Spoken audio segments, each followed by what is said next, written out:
নমস্কার বন্ধুরা, মায়ের ভালোবাসা গল্প চ্যানেলে তোমাদের সবাইকে অনেক অনেক স্বাগতম।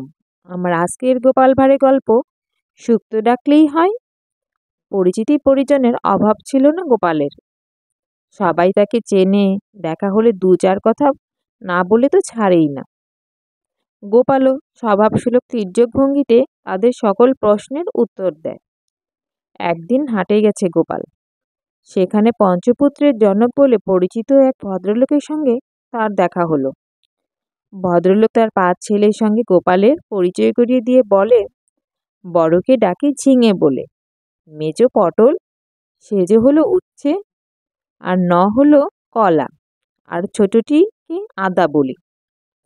গোপাল তাদের নাম শুনে হেসে উঠে তারপর বলে, এত নামের দরকার কি মশাই? সর্বসাকুল্যে সকলকে একসাথে সুক্ত বলে ডাকলেই তো হয়, ল্যাঠা চুকে যায়।